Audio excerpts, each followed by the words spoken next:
later.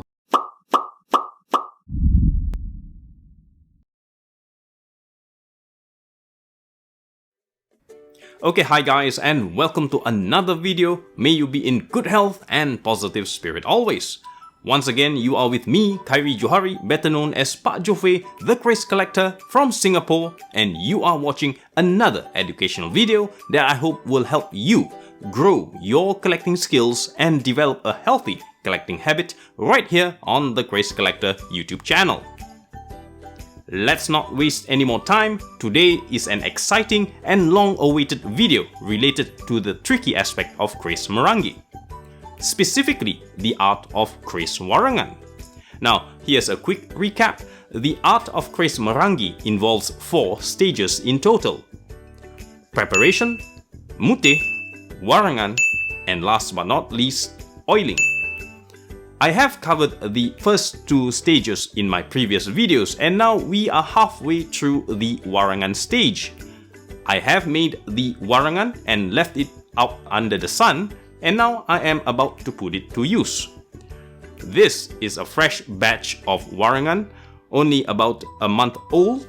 I have mixed it into a 1 liter bottle, and what I am doing now is to filter the mix through a sock filter to remove any warangan particles that may be floating around in the solution.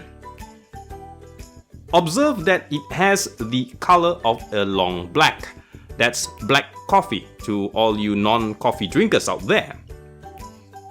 If you are using Rilga like me, it is highly recommended that you filter the solution before use, as the Rilga particles have a tendency to stick onto the blade and will give it a reddish or yellowish tinge upon drying.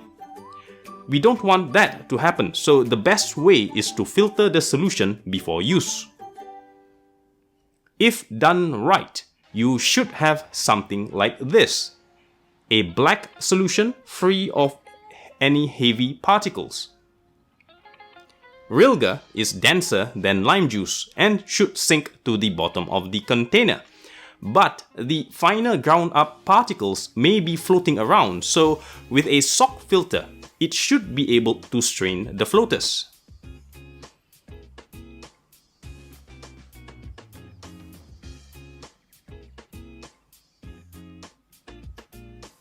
Here is how the solution looks like. It has a very diluted consistency, suggesting its age, which puts it in a fresh category, or what most native Merangis will refer to as a warangan muda. Since this is a fresh batch, I have no idea how fast the solution will react. So the safest way to establish this is to brush the warangan onto the blade first. Make sure the blade has undergone the mutih process and free of rust, oils, and any traces of old warangan. Applying a luxurious coat both on the front and back, and we can see some reaction starting to take place.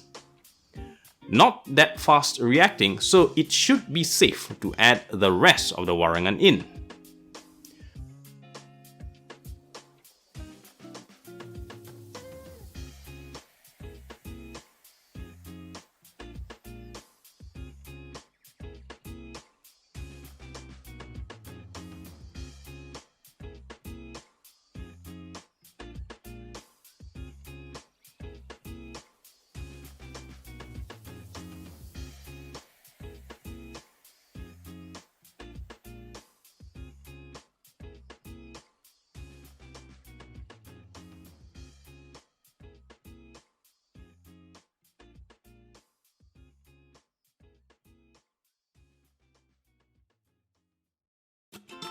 The next step is referred to as kolohan, where the container is rocked like a cradle left to right. As you can see, a reaction is already starting to take place. However, it is very slow reacting. Now, to my eyes, the solution is black in color, but apparently, through the camera, with the lighting and all, it appears to be brownish. This highly suggests that this warangan solution is indeed still in its early stages and have yet to mature. The texture of the Warangan solution too does not feel tacky to the touch. A matured Warangan will normally have a thicker viscosity and has a bit of a sticky, tacky feel to the touch.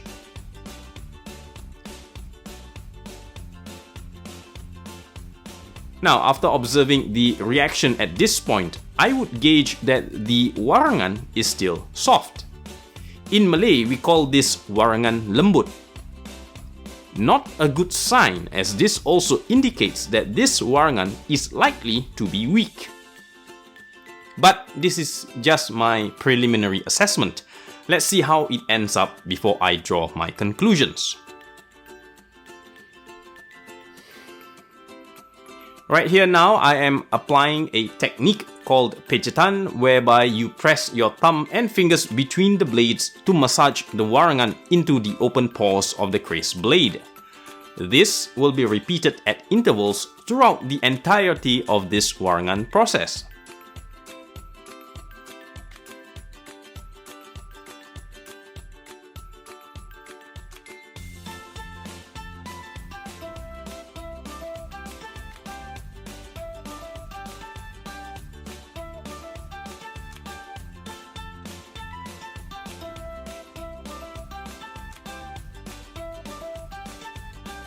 We'll leave this to sit for the next 15 minutes and we will come back to it to see how it turns out.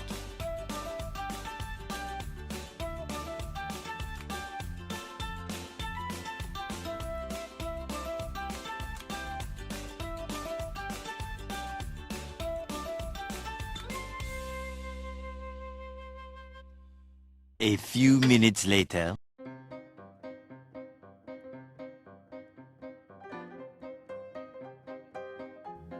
It's been 15 minutes now. I'm just giving it a bit of a rocking to wash away any particles that may have settled on the blade. Here we can see some contrast forming on the blade.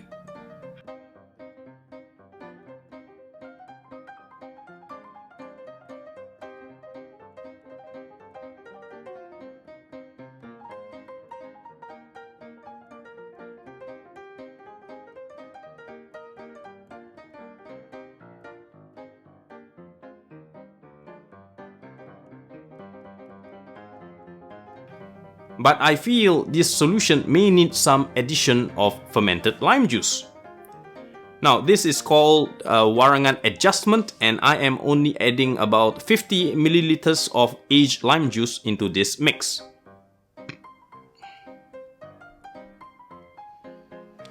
Now you can see the blade reacting faster. The area where there is besi baja is now turning darker, much more contrasting than earlier. Now, flipping the blade over to the other side, and we will leave it undisturbed for another 15 minutes. It is important to have a balanced immersion time on both sides so that the contrast is even throughout the blade. You would not want one side to be darker than the other, obviously.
the results are the same when dried.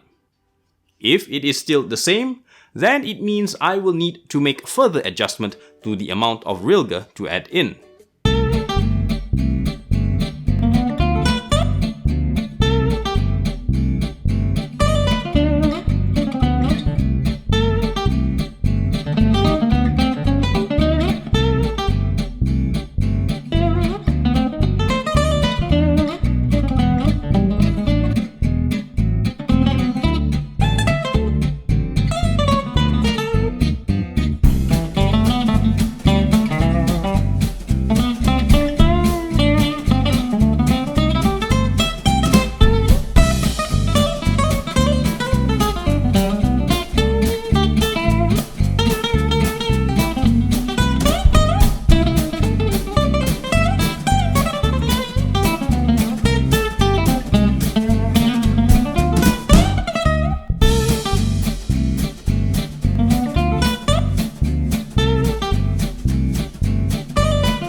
I have skipped ahead and cut to the third cycle of the immersion process. They say the third time is the charm, and apparently this is starting to prove a point. I am still getting the same results, and thus I would conclude that more warangan needs to be added to this volume of solution and will need to repeat the resting and sunning process. Whilst it may appear to be satisfactory, but once this blade undergoes the final finishing, that is the rinsing under the running water and soap, what can be expected is that this warangan will wash away. Let us now proceed to the final finish and see if what I anticipate and foresee will actually happen. A few moments later.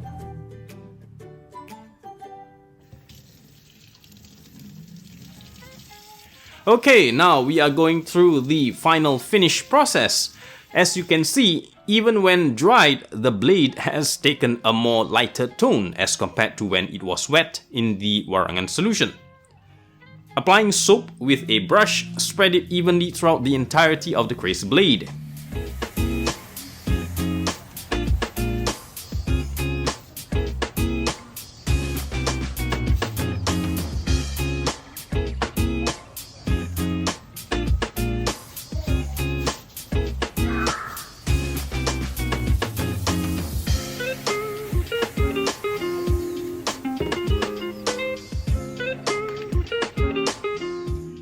Using soap and water, this process is natively called the keplokan method, whereby just like the pejetan, we slap the blade with soap and water evenly throughout the blade.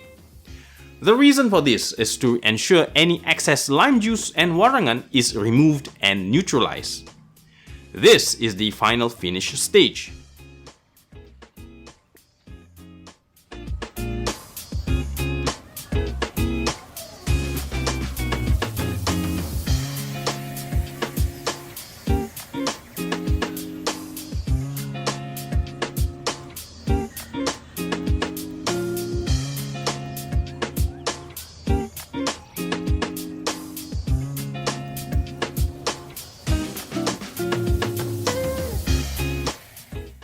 And as anticipated, the warangan has mostly washed away. This suggests that the warangan solution at this point is not suitable for use to perform any kris warangan just yet. But don't be disheartened or discouraged if you experience this. And more importantly, do not discard away this batch of warangan solution. It can still be adjusted by adding more warangan and babunan. For those of you who are making this warangan solution without the babunan solution mix, the time taken may be longer if you were to wait it out. But one workaround is to spend some time performing the warangan process with existing kris blades. Over time, with regular use, your fresh warangan will age naturally and should get a similar result as with how experienced Merangis does it. As I have mentioned from the beginning of this series on kris warangan, this is an art itself. It is time consuming and requires patience. and there is no guaranteed instant and immediate success on the first try, especially if you are starting from nothing. If you are starting without Warangan, the first challenge is getting your Warangan solution right. That itself, in my experience, is an invaluable lesson to sit through. Once you have learned through observation, you will be able to tell from one look where the issue lies and take remedial steps. So, to conclude, in today's video, we have learned that the Warangan solution is reactive. It reacts with the kris blade and creates a nice contrast, but unfortunately it is weak as it does not stick to the blade and washes away at the final finish. My final verdict: this batch is not ready yet and requires further adjustment. I will adjust and repeat this stage until the Warangan produces a satisfactory result. When I do get the desired results, I will share that outcome with you again in a future video. So in a nutshell, what we have learned today is that if the Warangan starts to fade away when it is drying up, that would suggest that the solution does not contain enough Warangan, which is the arsenic based material, or it could also mean that there is just too much lime juice. So we will need to compensate the volume and material for this purpose.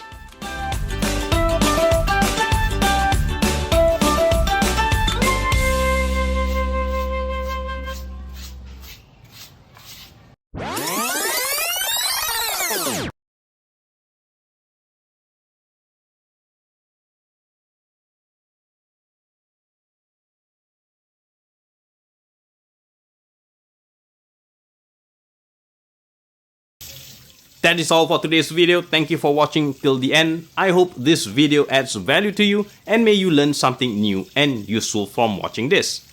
I look forward to reading your feedback in the comment section, so please feel free to leave me your comments and I will personally reply to you. So, as always, have a care. Remember to subscribe, like and share if you would. Until we meet in my next video, stay healthy, stay safe, stay curious, and get excited for more to come. Bye bye.